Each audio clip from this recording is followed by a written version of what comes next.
The Gift of the Magi.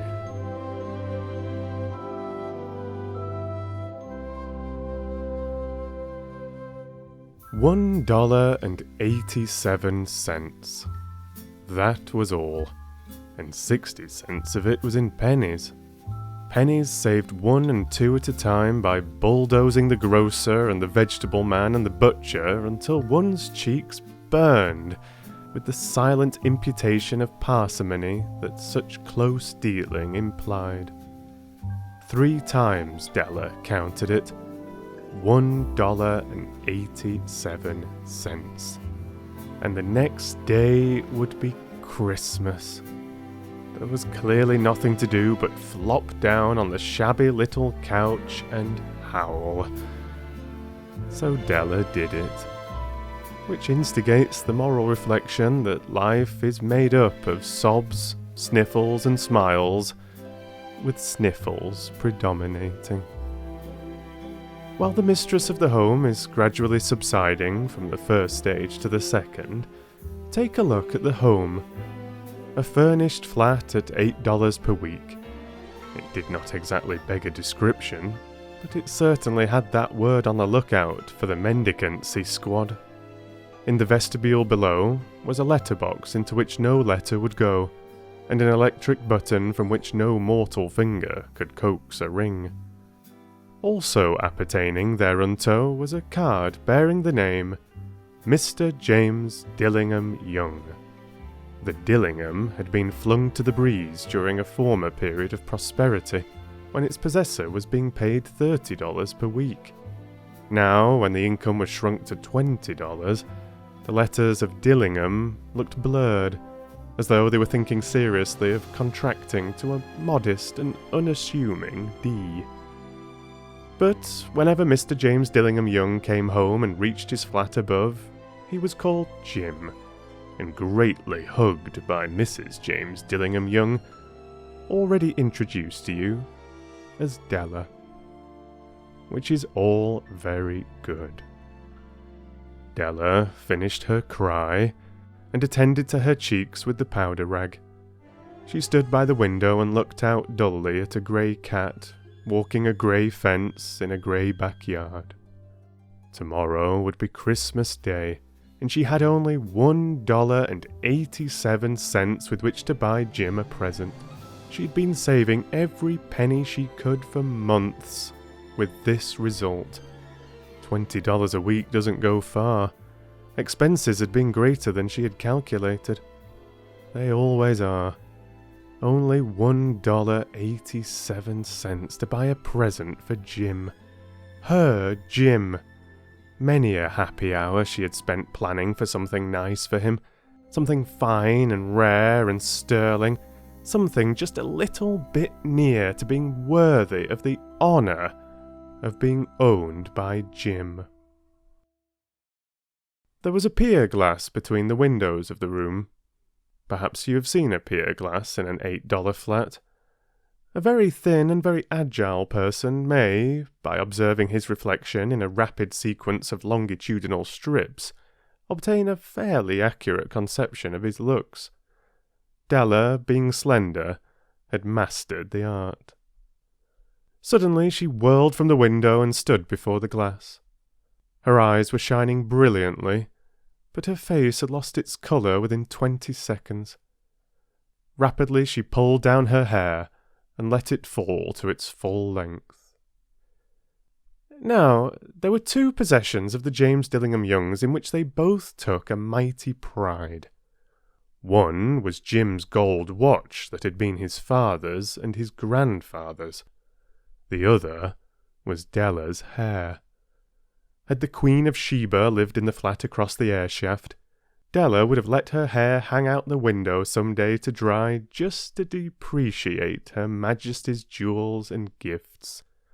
Had King Solomon been the janitor, with all his treasures piled up in the basement, Jim would have pulled out his watch every time he passed, just to see him pluck at his beard from envy. So now Della's beautiful hair fell about her, rippling and shining like a cascade of brown waters. It reached below her knee and made itself almost a garment for her. And then she did it up again nervously and quickly. Once she faltered for a minute and stood still while a tear or two splashed on the worn red carpet. On went her old brown jacket, on went her old brown hat.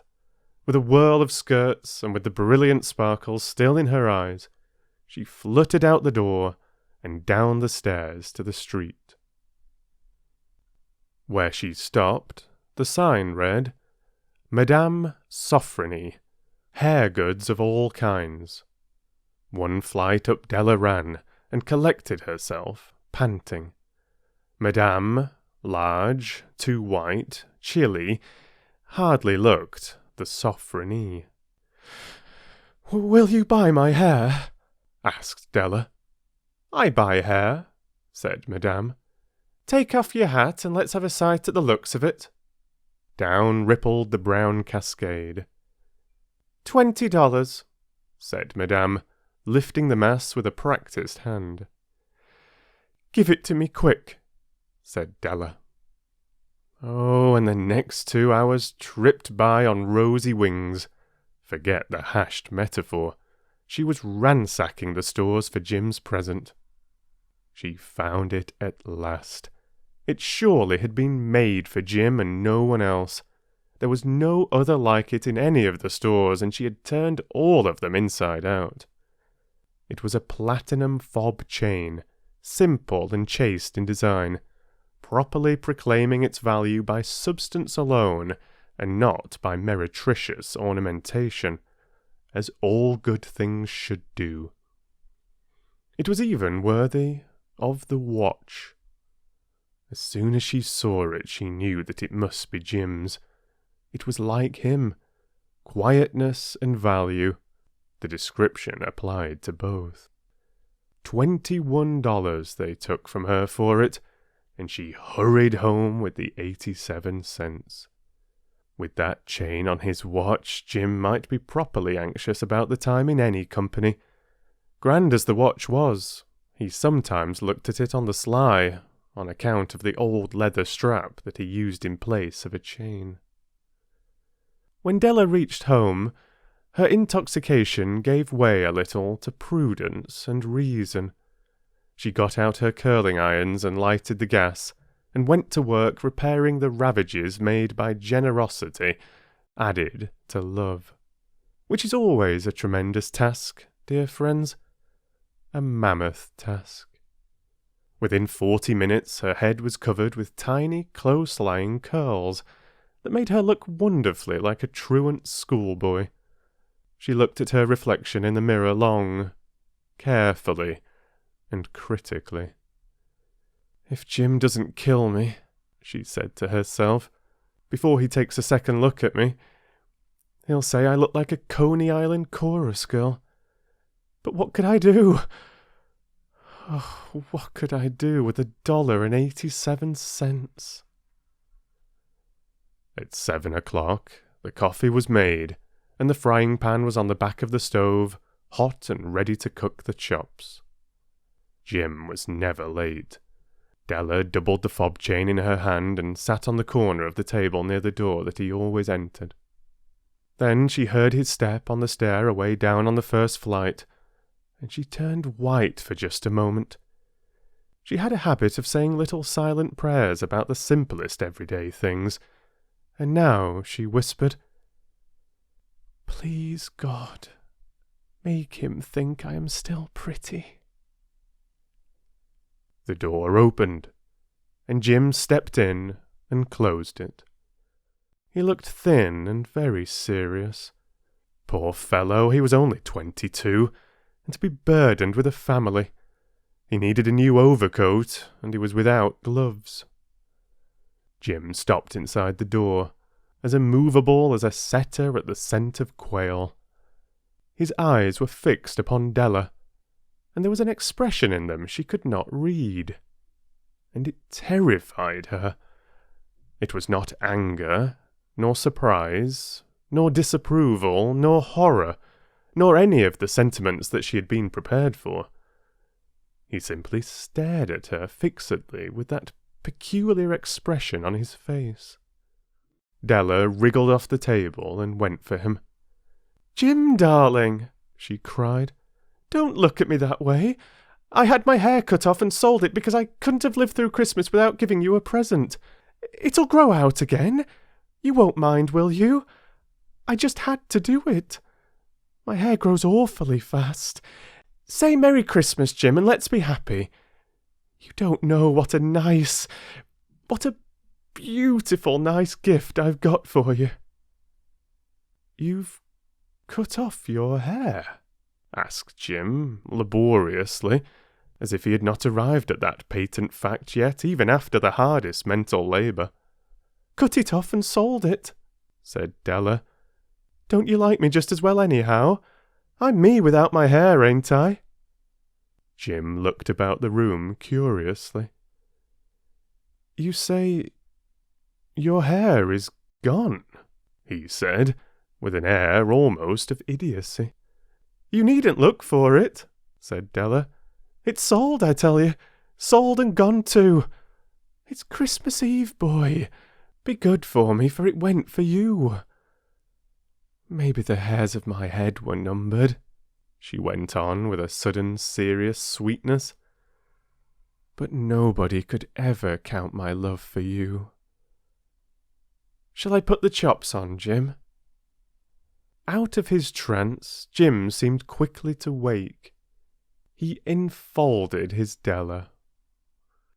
For 10 seconds let us regard with discreet scrutiny some inconsequential object in the other direction. $8 a week or $1 million a year. What is the difference? A mathematician or a wit would give you the wrong answer.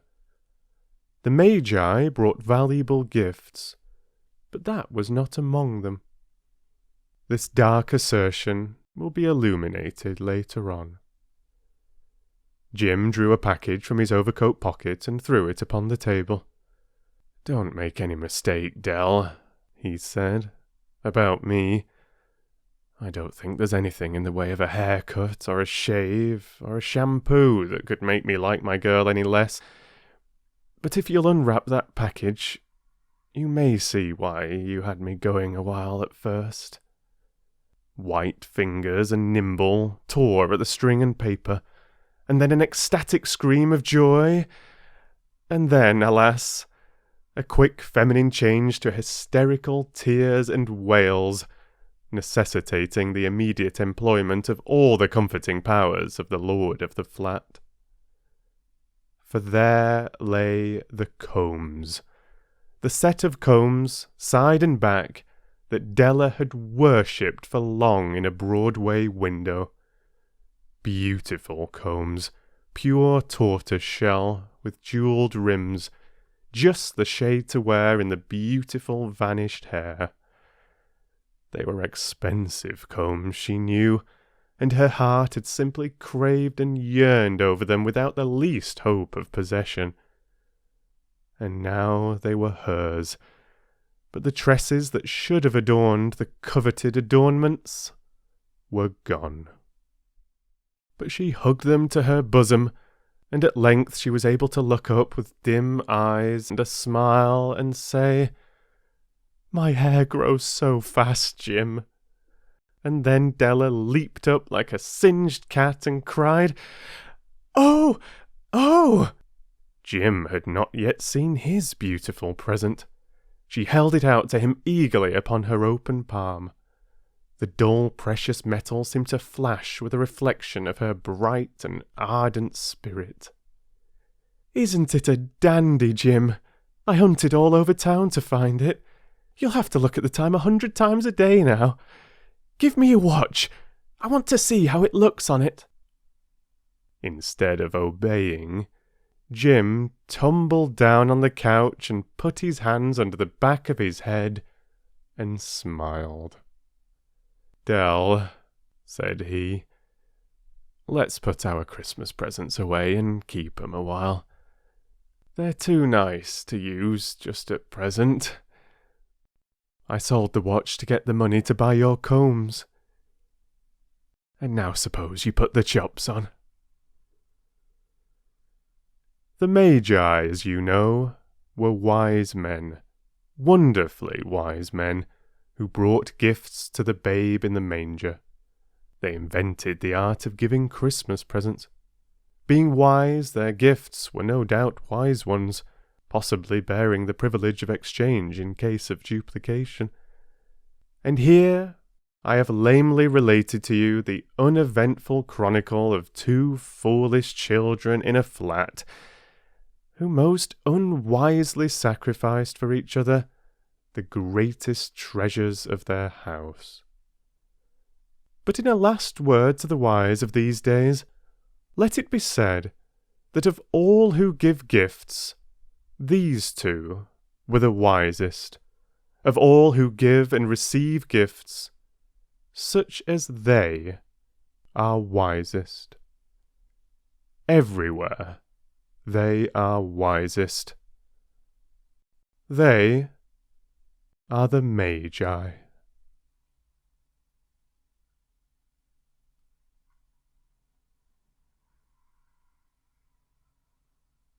Thank you for listening. And thank you for my listener, Ms. Leanite, for the suggestion to read The Gift of the Magi by O. Henry. This was a new story for me. Ms. Leanite had said that when in high school, in the United States, I believe, that it was a story that a lot of you had to read for English or creative writing classes. But for me, although I've heard of O. Henry, certainly knew he was a famous American author, perhaps with me going to school in England, his work, this story, had never cropped up. So fantastic to come across that one. I really enjoyed it when I read it through a few times and had a lot of fun narrating it for you today.